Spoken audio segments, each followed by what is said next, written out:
This is just Burlington chert from central Missouri, but it's been heat treated. Sure. Still needs to be thinned a little bit more.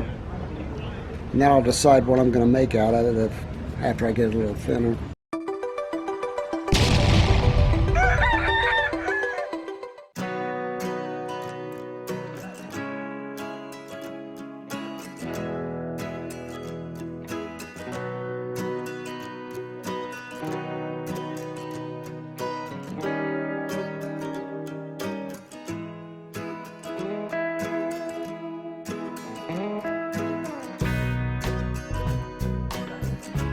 Hey guys, thanks for tuning in today. My name is Tracy with Farm Alarm, and today I'm with Bob from the Osage Knapping here in central Missouri. Bob, how long have you been napping?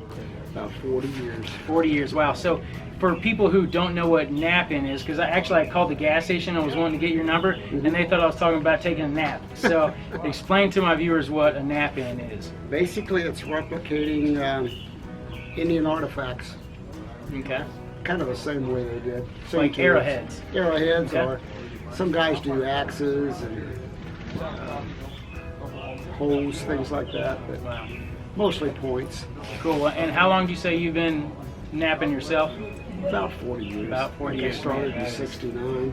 Well, you had said something about ancient Indian artifacts. To my knowledge, you know, they used a different tool than what some guys are using today. You know, what they use, deer antlers. Deer antler, Okay. loose billet, cobblestones, like that. Okay. This is not a good one because it's soft, but you can knock off flakes with a stone like that. And this is just a piece of sandstone, so it's too soft. I use it for plating mostly because you have to dull the edges before you can strike them. If you don't, it just crushes and you can't get a flake off. Antler gives you a flatter flake when you knock it off. It's called a bulb of percussion. And when you hit it with a hard object, the bulb is more curved. Hit it with an antler, the bulb is more flat. So you get flatter points that way. Wow. I use a lot of copper though because it's a lazy man's tool. Yeah. Well, I see a lot of people using copper. Yeah, it's you can make a point a lot faster with copper, especially on rough stone like this. But Now, did the Indians ever use any copper? Or? yes, I actually had copper billets that were found in the Great Lakes area, and there's natural copper up there.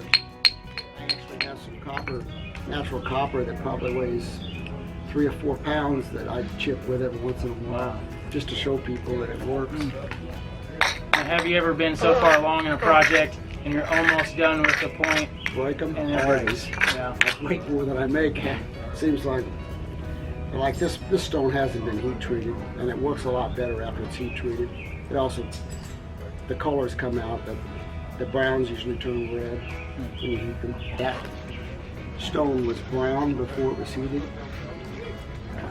When you heat it, it turns red.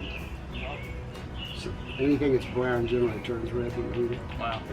And this is just from central Missouri.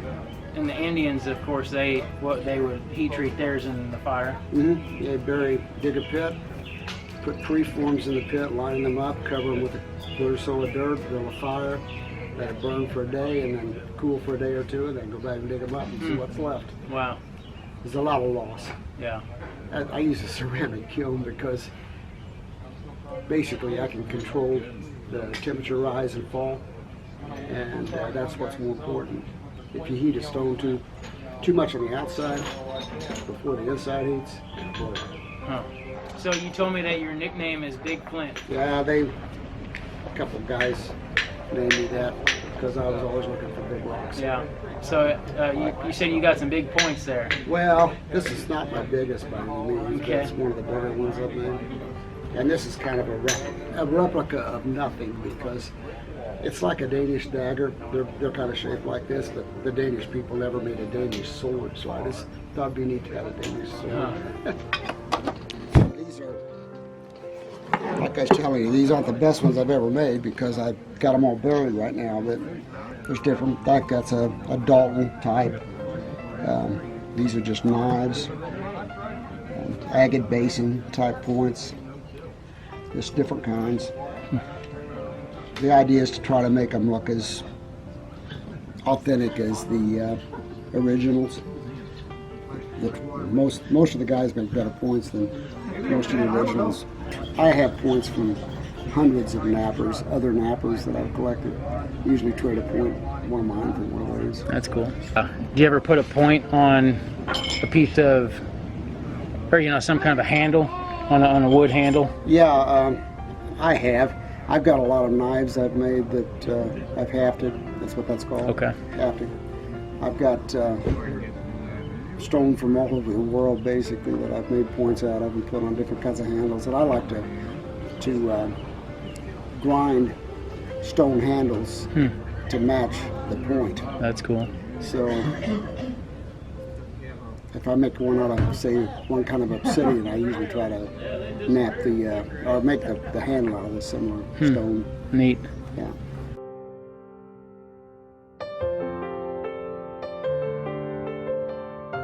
It's made out of a piece of Niobrara jasper from southern Nebraska. So you said it was real rare.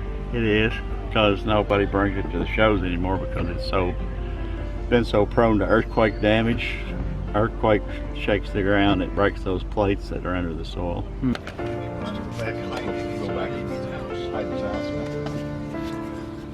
Picture don't do that one justice. This has got a bunch of real fine flaking on it. Most of them are a little bit less refined.